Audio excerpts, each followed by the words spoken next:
नमो अरिहन्ताणं नमो सिद्धाणं नमो आयर्याणं नमो उवज्झयाणं नमो लोये सुब्बसाहुणम् एषु पञ्चनमुक्कारो सर्वभावकणासनो मङ्गलाणं च सुब्बिसं पद्मं अवै मङ्गलम् कमठे धरणेन्द्रिये च सूचितं कर्म कुर्वती प्रभुस्तुल्य मनोवृत्तिः पार्श्वनाथं कुन्दमुखे तुषारवन्ना सरोजाथा कमले निसन्ना वाये सिरिपुत्रवाकहता अंगूठे अमृत से लब्धि तणा भंडा श्री गुरु गौतम समन्ये वांछित फलदाता वांछित फलदाता मोपाध्याय परम पूज्य યશો વિજય મહારાજ સાહેબ રચિત સમાધિ શતક ગ્રંથ અને તેના ઉપર પરમ પૂજ્ય ભક્તિ યોગાચાર્ય યશો વિજય મહારાજ સાહેબના વિવેચનનો આજનો આપણો નવી ગાથા 93 અને આજનો આપણો સ્વાધ્યાયનો દિવસ છે 82મો 93મી ગાથા અને 82મો દિવસ. કાલે આપણે આજ્ઞા પાલન જેમ વેપારીને ધન કમાવા માટે દુઃખ લાગતું નથી અને એ દુઃખ પણ જ્યારે ધન મળે છે એની આશમાં એ સુખ જ લાગે છે. એ રીતે અહીંયા પ્રભુની સાધના જ્યારે ચાલે છે ત્યારે સાધકને જે પણ કંઈ કષ્ટ લાગે છે, આમ તો કંઈને લાગતું જ નથી, પણ આપણા જેવાની ચર્મચક્ષુથી આપણે એને કહીશું આ કષ્ટ થયું, આ કષ્ટ થયું, પણ એને તો છેલ્લે એમાંથી સુખ જ એટલે કે આત્મરૂપી ધન પ્રાપ્ત થયું, એ સુખની જ પ્રાપ્તિ થઈ છે. 93મી ગાથામાં ગાથા વાંચીએ છીએ. ક્રિયા યોગ અભ્યાસ હૈ, ફલ હૈ જ્ઞાન અબંધ. ક્રિયા યોગ શું છે? અભ્યાસ છે અને તેનાથી જે ફળ મળે છે એ શું છે? જ્ઞાન છે. અને એનું ફળ શું છે? કર્મનો બંધનો અભાવ થાય છે. કાલે આપણે થોડું આને જોઈ હતી ગાથાને, બરાબર છે. દોનો કો જ્ઞાની ભજે, જે જ્ઞાની છે એ ક્રિયાને પણ ભજે છે અને જ્ઞાનને પણ ભજે છે. એકમતી ફક્ત જ્ઞાનને ભજે અથવા ફક્ત ક્રિયાને ભજે. એકમતી તે અંધ, એટલે જે એકને સેવે છે તેને અજ્ઞાની કહેવામાં આવ્યા છે. તત્વાર્થ સૂત્ર કોઈ પણ ગાથા સૂત્ર આગળના ઉપરના ગ્રંથો આપણે જેને કહીએ, બધામાં પહેલા જ્ઞાન ક્રિયાભ્યામ મોક્ષ, ખાલી ક્રિયાભ્યામ બી નથી આપ્યું, ખાલી જ્ઞાનભ્યામ બી નથી આપ્યું. તત્વાર્થનું આ બહુ અતિ પ્રચલિત સૂત્ર છે, જ્ઞાન ક્રિયાભ્યામ મોક્ષ. હવે એને આપણે થોડું આ સૂત્રને સમજીએ. ક્રિયા શું છે અને જ્ઞાન શું છે? આપણે આગળની ગાથાઓમાં બી આ વસ્તુ લીધી છે, પણ છતાં હવે પાછો અહીંયા પ્રસંગ આવ્યો છે તો આપણે એને સમજવાની કોશિશ કરીએ. જ્ઞાન એ મારી પોતાની વસ્તુ છે. લીંબુ જેમ છે એની ખટાશ એ લીંબુની પોતાની વસ્તુ છે, પોતાનો ગુણ છે. ઉછીનો લાવેલો કોઈ ગુણ નથી લીંબુની ખટાશ એ. એવી રીતના આત્મામાં જે જ્ઞાન ગુણ પડ્યા છે, આમ તો અનંત ગુણ છે, પણ આપણે હમણાં મેઇન તો જ્ઞાન ગુણની જ વાત કરવી છે. માટે આત્મામાં જે જ્ઞાન ગુણ છે એ પોતાની માલિકીનો છે, કોઈએ એને ઉછીનો આપ્યો નથી, કોઈનાથી ઉત્પન્ન થયેલો નથી અને કોઈ એને નાશ કરી શકશે નહીં. લીંબુની જેમ ખટાશ છે, એનું કશું જ થઈ શકતું નથી, એટલે કે કોઈ એને નાશ કરી શકતી નથી. એ જ રીતે જ્ઞાન ગુણને પણ કોઈ નાશ કરી શકતું નથી. હવે બીજો પોઈન્ટ આપણે લઈએ આમાં. તો પછી ક્રિયા શું છે? જ્ઞાન તો મને સમજાયું કે મારો પોતાનો ગુણધર્મ છે, મારી સાથે એકમેક વ્યાપ્ત પડેલો છે, હમણાં કર્મ છે તો અવરાયેલો છે, છતાં બી અમુક અંશમાં ખુલ્લું છે. તો હવે ક્રિયાને શું કહેશું આપણે? આ જે જ્ઞાન જ્યાંથી ઉદ્ભવે છે, જ્યાં એનું ઉગમ સ્થાન છે, જ્યાંથી એની ગોમુખ જેમ છે, ગોમુખમાંથી ગંગા વહી રહી છે, એમ આત્મામાંથી જ્ઞાન વહી રહ્યું છે, તો એનું ગોમુખ આત્મા છે. તો એ તરફ જવું એ મારી ક્રિયા છે. હવે એ તરફ જવું એ જે મારી ક્રિયા છે, તો એને કેવી રીતના વર્ણવશે જ્ઞાની ભગવંતો? તો કે તું યમ, નિયમ, સ્થાન, એક જગ્યાએ બેસ, શાંતિથી બેસ, જો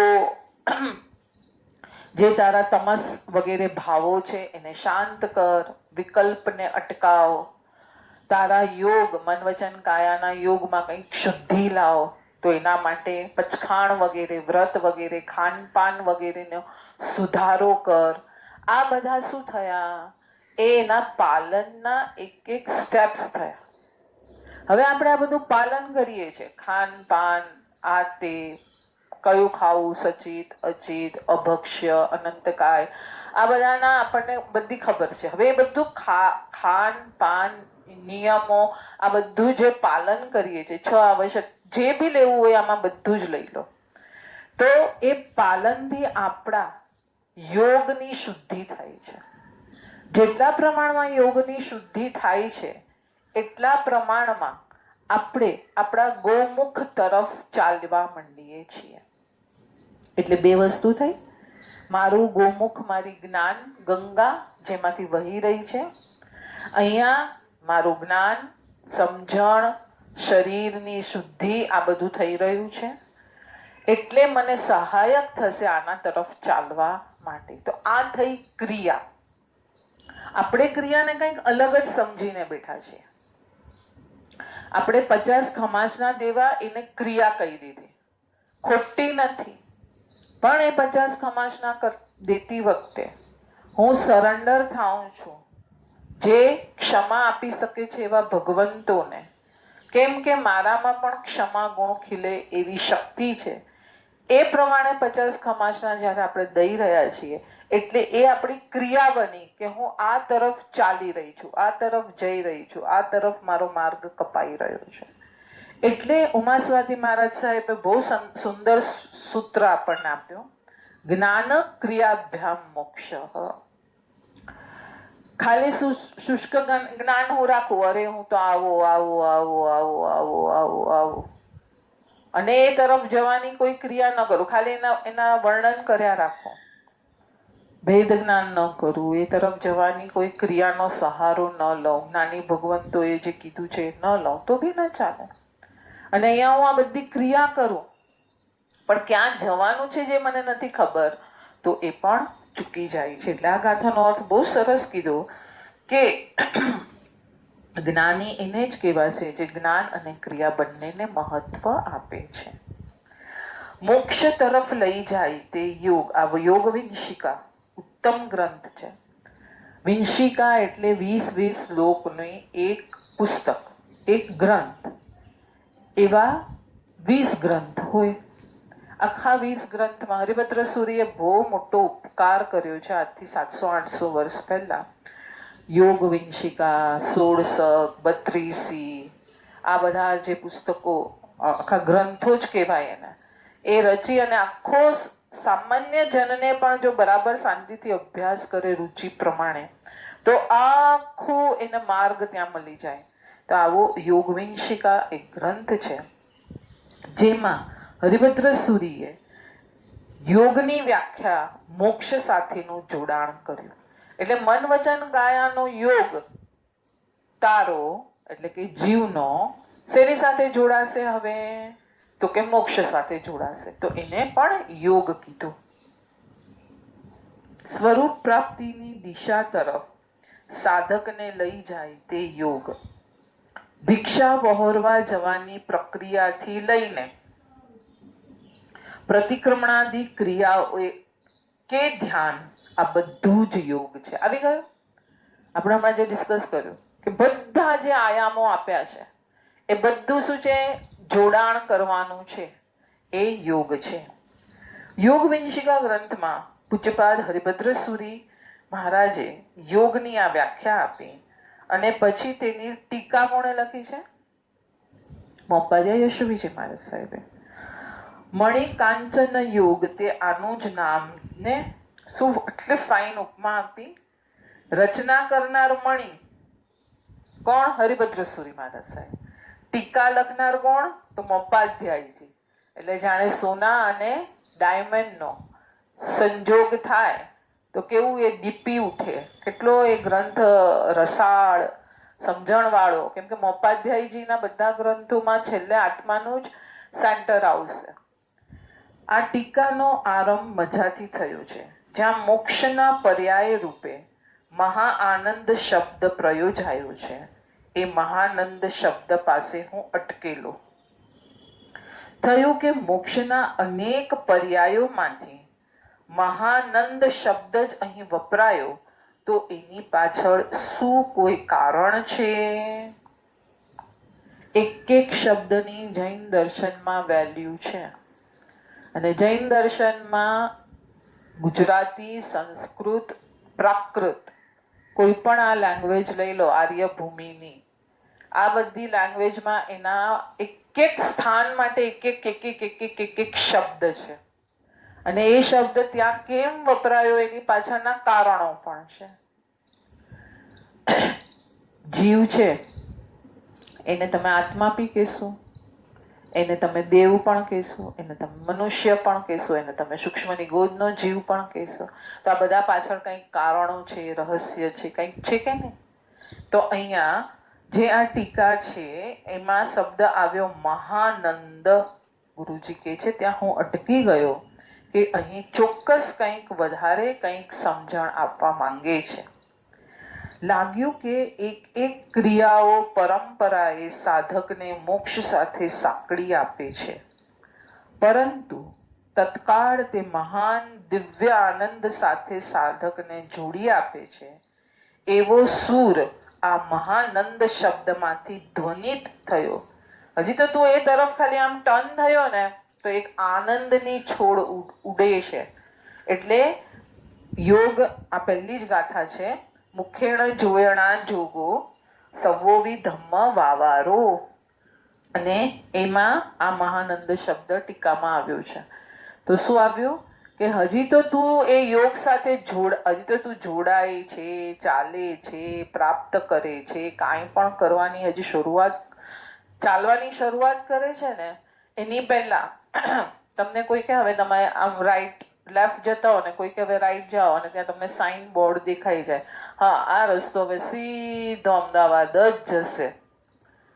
આનંદ વ્યાપી જાય કે નહીં? બસ એ શબ્દ અહીંયા છે કે હજી તો અમદાવાદ આવ્યું નથી, ગાડી ચાલુ થઈ નથી, કાંઈ થયું નથી, પણ એ સાઇન બોર્ડ જોયું અને તમને જે આનંદ વાપી ગયો, એ આનંદ આ યોગ વિંશિકાના પહેલા શ્લોકમાં કે ઓ મારું મોક્ષ સાથે જોડાણ કરી આપે છે, એ આ યોગ છે. એક અનુષ્ઠાન કરતા, આપણે કાલે બી અનાયાસે આજ વાત થઈ કે કોઈ પણ અનુષ્ઠાન કરીએ એની આગળ કંઈક શબ્દ લગાડતા જાઓ, કંઈક શબ્દ લગાડતા જાઓ. સ્વાધ્યાય છે એની આગળ એક શબ્દ લગાડો તો તમારું જોડાણ થશે. નહીં તો ભાઈ મારે આખા વર્ષનો આટલો સ્વાધ્યાય કરવાનો છે એટલે તમારું લક્ષ્ય એના ઉપર છે. તમે એની બુક બનાવશો. શું બુક બનાવશો તમે? કે મારે કેટલી આલોચના લેવાની છે, તો કે આટલો સ્વાધ્યાય, આટલા સામાયિક આપવાના છે, આટલા ઉપવાસ કરવાના છે. તમારું લક્ષ્ય એના ઉપર છે. પણ આ ક્રિયા મને અંદરની શુદ્ધિ કરાવીને કશે જોડાણ કરાવી આપે છે, એના માટે ગુરુ ભગવંતે આપી છે. એ તો આપણું લક્ષ્ય જ નથી.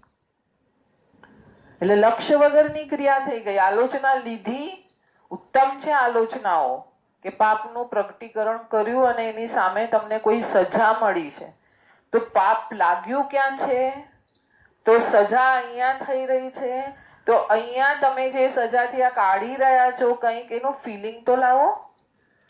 કે ખાલી આલોચના ખાલી બુકમાં ઓકે મારા આટલા સ્વાધ્યાય થઈ ગયા, મને રોજના 1 કલાકનો સ્વાધ્યાય આપ્યો હતો, 5 વર્ષ માટેનો ઓકે થઈ ગયો, આટલી સામાયિકો થઈ ગઈ, આટલા એકાસણા થઈ ગયા, આટલા ઉપવાસ થઈ ગયા, લક્ષ્ય થઈ ગયું એના પર છે, જોડાણ સાથે છે જ. એક એક અનુષ્ઠાન કરતા પ્રભુની પ્રસાદી પોતાને કેવી રીતે મળી ગઈ એનો વિસ્મય ચિત્તને ઘેરી વળે અને એ વિસ્મયને પગલે પગલે દિવ્ય આનંદનું આગમન કરાવે છે. પરમ પૂજ્ય દેવચંદ્ર મહારાજ સાહેબના સ્તવનાની એક પંક્તિમાં એકવાર પ્રભુ વંદનારે આગમ રીતે થાય, શું કીધું? એકવાર પ્રભુની વંદના કઈ રીતે થશે? આગમ રીતે થાય. સિદ્ધાણમ બુદ્ધાણમમાં બી ઇક્કો વી નમુક્કારો, એક જ વાર મારે કરેલો પ્રભુને નમસ્કાર મને ફળદાયી બની ગયો છે. બરાબર? ત્યાં સ્તબકમાં એટલે કે ગુજરાતી ભાષામાં લખાયેલા વિવેચનમાં એમણે લખ્યું વિસ્મય, પછી ગુણનું બહુમાન અને પછી ભગવદ વિરહ ભીતિ. આ 3 તત્વો ભીતર આવે ત્યારે શાસ્ત્રોક્ત પ્રભુ વંદના થયેલી કહેવાય. શાસ્ત્ર પ્રમાણે પ્રભુ વંદના એટલે શું? પ્રભુનું દર્શન એટલે શું? શાસ્ત્ર પ્રમાણે ફિલિંગ અંદર ઝણઝણાટી થવી જોઈએ, આંખમાંથી આંસુની ધારા વહેવા માંડે, આપણા આખા 3.5 કરોડ રૂવાટા ઊભા થઈ જાય, અંદર મેલ દેખાવા માંડે, એ ખટકવા માંડે અને એ નીકળવાનું પ્રોસિજર ચાલુ થઈ જાય. એ થઈ આપણી પ્રભુ વંદના આગમ રીતે. 3 પોઈન્ટ બહુ ફાઇન આપ્યા.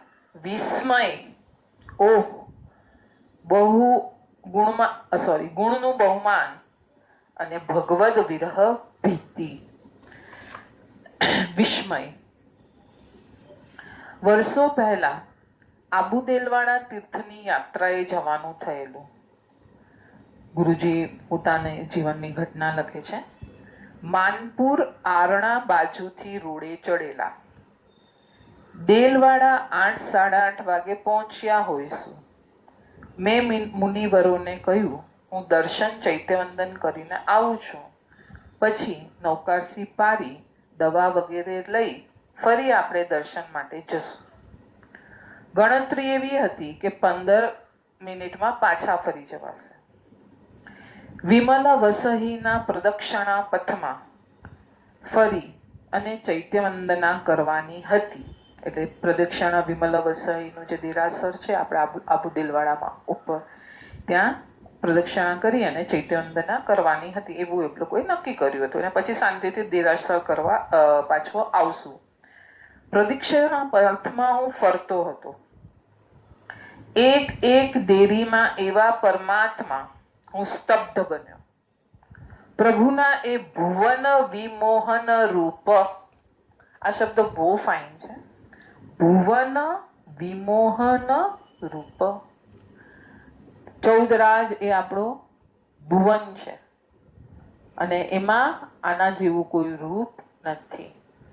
એ જોઈને વિસ્મય પામ્યો, જાણે કે પગ ચીટકી ગયા હોય, આગળ ચલાય જ નહીં. મને ખ્યાલ છે કે 15 મિનિટે માંડ પ્રદક્ષિણા પથ પૂરો થયો. પછી મૂળ નાયક પ્રભુની પાસે સામે ચૈત્યવંદન થયું. થશે આવું, જ્યારે અનહદ પ્રીતિ વધી જાય છે ત્યારે જે દ્રવ્ય ક્ષેત્ર કાળ ભાવ પ્રમાણે કોઈ પ્રતિમા સામે ઊભા હશું તો ત્યાંથી હલવાનું નહીં મન થશે. યાદ આવે છે સ્નાતસ્ય સ્તુતિનો મન ભાવન શબ્દ, રૂપા લોકન વિસ્મય. આવ્યો, લોકમાં આવું રૂપ ક્યાંય નથી, બસ એ ભુવન વિમોહન રૂપ. આ સ્તુતિની રચનાની પૃષ્ઠભૂ મેરુ શિખર, મેરુ અભિષેક પછી ઇન્દ્રાણી માતા પ્રભુ વર્ધમાન કુમારના મુખને નિરખી રહ્યા છે. પ્રભુના એ દિવ્ય રૂપને જોતા ઉપજે છે વિસ્મય.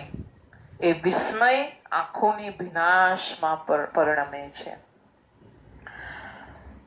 ઔદારિક શરીર પ્રભુનું અને ઇન્દ્રાણી, ઇન્દ્રની જે ઇન્દ્રાણી છે એ જે પ્રભુના અંગલુછણા કરી રહી છે, તો એનું સ્વરૂપ એટલે કે એનું શરીર છે વૈક્રિય. ઔદારિક શરીર કરતા વૈક્રિય શરીર, અને એ દેવોનું, નારકોનું નહીં, કેમ કે એ શુભ વૈક્રિય વર્ગણાનું બનેલું છે. અતિ ઉત્તમ હોય, અતિ એટલે એને શબ્દ નથી આપણી પાસે. તો એ પણ ઔદારિક શરીરને પ્રભુને જોઈને વિસ્મય પામી ગઈ અને આંખમાં ભીનાશ આવે છે. અને ભીનાશથી એને એમ લાગે છે કે હજી પ્રભુ પર પાણી રહી ગયું છે, એટલે લૂછ્યા જ રાખે છે, લૂછ્યા જ રાખે છે, લૂછ્યા જ રાખે છે. મજાની ઘટના છે. હર્ષાશ્રુની ભીનાશ છે ઇન્દ્રાણી માની આંખમાં, ને એ પ્રતિબિંબ થાય છે પ્રભુના મુખ પર. ઇન્દ્રાણી માને લાગે છે કે પ્રભુનું મુખ ભીનું ભીનું છે. તેઓ પ્રભુના મુખને લૂછવા માટે વસ્ત્ર ફેરવી જ રહ્યા છે. હજી વિસ્મય આવે છે. આશ્ચર્ય છે એ યોગનું પ્રવેશ દ્વાર. બહુ જ ફાઇન. વિસ્મય એટલે આશ્ચર્ય, એ છે યોગ, જોડાણ. વિસ્મય નહીં થાય ત્યાં સુધી તમને કંઈ થશે જ નહીં. તમને સંસારી જ એક્ઝામ્પલ લો ને, તમને કોઈ વસ્તુના વિસ્મય થાય, ઓહ, એટલે તમે એ ભણી જશો, એની શોધખોળ કરશો, એની સાથે ઇન્વોલ્વ થશો, એની સાથે જે બી તમારે વ્યવહાર કરવાનો છે એ શરૂ કરશો. વિસ્મય નહીં હોય તો કે હશે, ઠીક છે, મારા કામનું નથી, તો તમે ત્યાંથી હટી જશો. જોશો, જાણશો, પણ વિસ્મય જ નથી તો તમે ત્યાં આગળ વધશો નહીં. પણ વિસ્મય થયું તો કે ઓ આ, એટલે તમે કરવા માંડશો. નમોત્થણમ સૂત્ર બોલતા હો અને આશ્ચર્યમાં તમે ડૂબી જાઓ. ગણધર ભગવંતે આપેલ સૂત્ર 2500 વર્ષ પછી મારી પાસે એ જ સ્વરૂપે છે, અને આશ્ચર્ય હર્ષાશ્રુમાં પછી પરિણમે છે. આપણે બહુમાન થયું આપણા સૂત્ર પ્રત્યે. કોણે લખ્યા છે, કોણે આપ્યા છે, કોનું આ બધું દીધેલું છે મને. આપણને આમ કોઈ સંસારીમાં આમ કોઈનો ઓટોગ્રાફ હોય આપણી પાસે. ઘણાને હોય ને, બધા એક્ટર ને એક્ટ્રેસ ને ક્રિકેટર ને આના ને તેના ને બધા ઓટોગ્રાફ હોય, તો એની આખી બુક બનાવે. પછી આમ ક્યારેક કોઈ મહેમાન આવ્યા હોય કે કોઈ ફ્રેન્ડ સર્કલ કે કાંઈ, તો બતાવે છે મારી પાસે બધાના ઓટોગ્રાફ છે. વિસ્મય છે એને. એટલે કે છે ને મારી પાસે આના ઓટોગ્રાફ છે, આના ઓટોગ્રાફ છે, આના ઓટોગ્રાફ છે. બરાબર. આપણને વિસ્મય થયું કે ઓ મારી પાસે કેવલી રચિત સૂત્રો છે. કેવલી રચિત સૂત્રો છે મારી પાસે. અને કેવળ જ્ઞાનમાં જે જોયું છે અને જે યોગ સાધના કેવલી ભગવંતોએ, તીર્થંકરોએ પોતાના કેવળ જ્ઞાનમાં જોઈ છે, એ સાધનાને ગુથીને મને સૂત્ર દ્વારા અપાયેલી છે. એટલે એક એક સૂત્ર મારા માટે તો મહાન છે. વિસ્મય પછીનું ચરણ છે પ્રભુના ગુણો ઉપરનું બહુમાન. નમુત્થણમ સૂત્રમાં એક એક વિશેષણ ભાવક બોલે અને પ્રભુના ગુણો પરના બહુમાનથી એનું અસ્તિત્વ રંગાઈ જાય. શું કીધું? અસ્તિત્વના સ્તર પરની સાધના. બધી ઉપર છેલ્લી સાધના બહુ કરી આપણે. કાલે હું તમને કીધી હતી ને, એ સુવિચાર મેરુ જેટલા ઓઘા કર્યા, પછી એનાથી 10 ગણા જેટલા મેરુ બનાવીએ તો એટલા આપણે કટાશના અને સામાયિક ઉપકરણો કર્યા. કોઈ બહુમાં નહીં લીધા હોય દીક્ષા તો ઓઘા ના થયા, તો સામાયિક પ્રતિક્રમણ તો કર્યા. સામાયિક પ્રતિક્રમણ બી ન કરનારા લોકો દર્શન વગેરે સેવા પૂજા તો કરે છે, તો હવે એને પાછા મલ્ટીપ્લાય બાય 10 કરો, એટલે એવા 100 ખડકો, 100 મેરુ જેટલા ઉપકરણો વાપર્યા. કેસર, ફૂલ, આ તે એ મેરુ એવા 100 કર્યા, તો એ કેમ પત્તું ન લાગ્યું? ઇકોવી નમુકારો. કેમ કે વિસ્મય નથી થયું, અસ્તિત્વ રંગાયું નથી, અહોભાવ થયો નથી, એના માટેની તડપણ ઉઠી નથી, તો કાંઈ થવાનું નથી. ખાલી તમે ઢગલા કર્યા રાખો, ઢગલા કર્યા રાખો, ઢગલા કર્યા રાખો. કાંઈ થાય છે? આપણે આમાં ક્યાં વાંચ્યું હતું? સરસ હતું કે તમને કોઈએ જમવા બોલાવ્યા અને તમારી સામે 50 વસ્તુ મૂકી, એટલે તમને જોઈને બહુમાન થયું, ઓ મારા માટે 50 વસ્તુ મને સર્વ કરવામાં આવી છે. હવે એ એક એક વસ્તુ તમે ચાખતા જાઓ છો ને તમે મોઢું બગાડતા જાઓ છો. બગાડતા એટલે અંદર આમ મજા નથી આવતી તમને. કેમ? એમાં મીઠું જ નથી નાખ્યું. મીઠું હતું કેટલું જોઈએ મીઠું? 1 કિલો શાક હોય તો 1 ચમચી મીઠું ઘણું થઈ ગયું. હા, 1 કિલો શાક અને 1 ચમચી મીઠું. એ શાકની વેલ્યુ કોણે વધારી? મીઠાએ. મસાલો નહીં હશે તો બી ચાલશે, પણ મીઠું નાખીને આપણે બોઇલ શાક જ્યારે કરીએ ફક્ત મીઠું હોય છે. આખી વેલ્યુ એની શાકની કોણ વધારે છે? મીઠું વધારે છે. તો એવી રીતના અહીંયા સાધનામાં અસ્તિત્વનો રંગ ન લાગે, અંદરનું કંઈ પિંચ ન થાય, તો એ બધી સાધના કિલ્લોના શાકના ઢગલા પડ્યા રહેશે, કોઈ ખાશે નહીં, ઊભા થઈ જશે અને ફળ પણ મળશે નહીં. તિન્નાણમ તાર્યાણમ બોલાય તો શું થાય? પ્રભુ તરી ગયા અને મને પ્રભુ તારનારા છે. મારે કશું જ કરવાનું નથી, બસ પ્રભુની આણાએ ધમ્મો, સરેન્ડર. ભગવાનના વિરહની ભીતિ, આ છે 3જું ચરણ.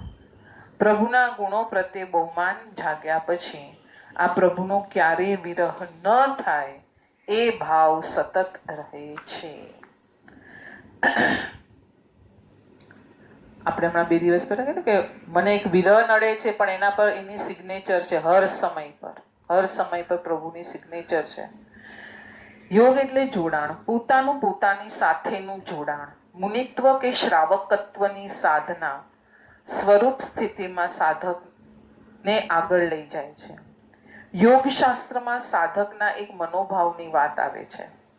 ક્યારેક સ્મશાનમાં જઈને કાયો સ્વર્ગમાં અડોલ પથ્થર જેવો હું ઊભો હોઈશ અને બળદ કે અન્ય પ્રાણી પથ્થર માની અને મારા શરીરને પોતાના શિંગડાથી ઘસતા હશે.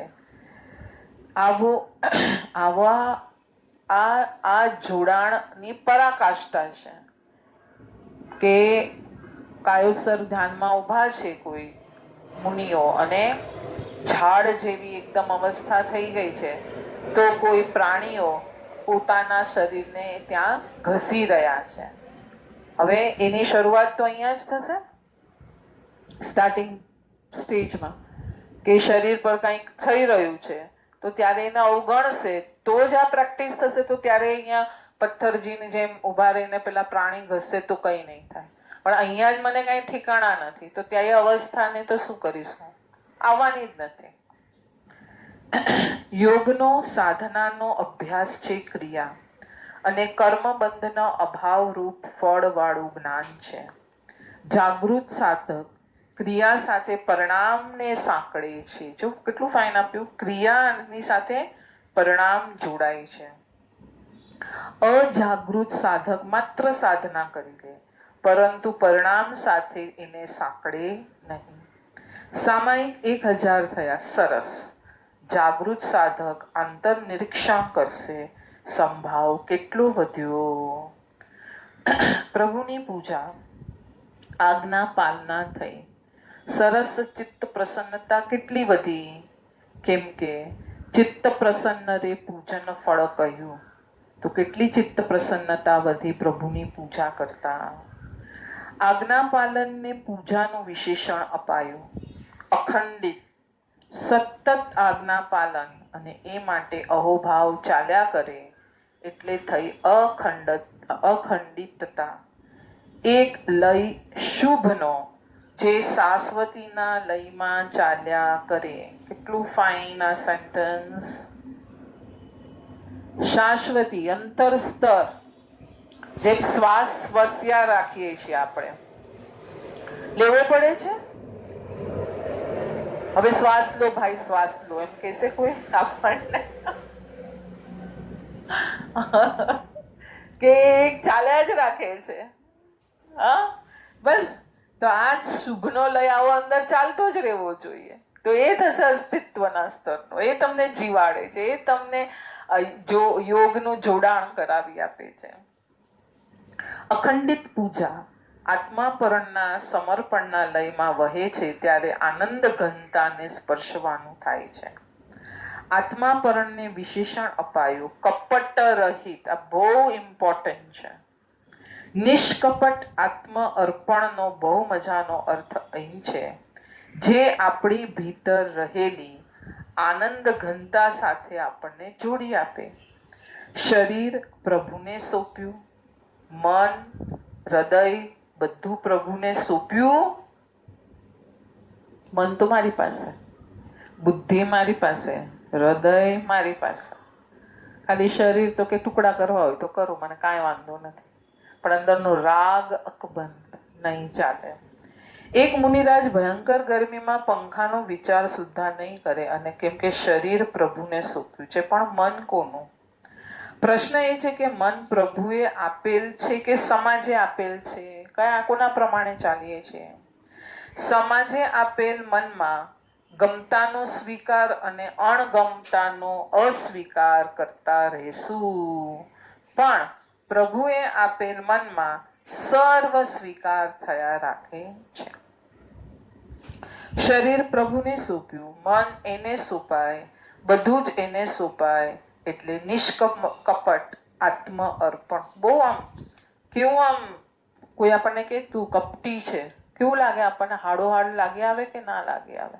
પણ પ્રભુ સામે આવી છેતરપિંડી કરીએ છીએ ત્યારે આપણને કઈ હાડોહાડ લાગતું નથી. છેતરપિંડી જ નથી લાગતી તો ક્યાંથી હાડોહાડ લાગે? શરીર પ્રભુને સોંપાયું, મન ન સોંપાયું, તો એમાં આત્મ અર્પણ શેનું થયું? કંઈ ન થયું. કંઈક તો બચાવીને મારી પાસે રાખ્યું. એટલે કપટ સાથે તે આત્મ અર્પણ કર્યું. પ્રભુ, હું શરીરથી તારો અને મનથી મારો. નવું સૂત્ર અહીંયા ગુરુજીએ આપ્યું કે આ સૂત્રથી તો શું થશે? એક મેરું નહીં, 100 કરોડ મેરું જેટલા કરશું તો એ કાંઈ નથી થવાનું. અખંડિત પૂજા એટલે સમયના સ્તર પરનો શાશ્વતીનો લય. કપટ રહિત આત્મ અર્પણ એટલે અસ્તિત્વના સ્તર પર સમર્પણનો લય. બહુ સુંદર કે સમયના સ્તર પર શાશ્વતીનો લય. હર સમય જે અંદર સ્વસ્યા રાખીએ છીએ એ, અને આ બાજુ નીકળ્યા રાખે છે, અસ્તિત્વ અર્પણ કરતા રહીએ છીએ. યોગ અભ્યાસ છે સાધના. આ કર્મના બંધનો અભાવ છે સાધનાનું ફળ. સાધના કર્યા જાઓ અને નિર્જરા એની જાતે થયા રાખે છે. અહીંયા આપણે અટકીએ. આજે આપણી 93મી ગાથા આખી પૂર્ણ થઈ. કાલે આપણે 94મી ગાથાને જોશું. જીનાના વિરુદ્ધ કાંઈ પણ કહેવાયું હોય તો મિચ્છામિ દુક્કડમ. સર્વ સાધકો સાતામાં હશો. બધાની સાધના સારી ચાલતી હશે. પ્રણામ.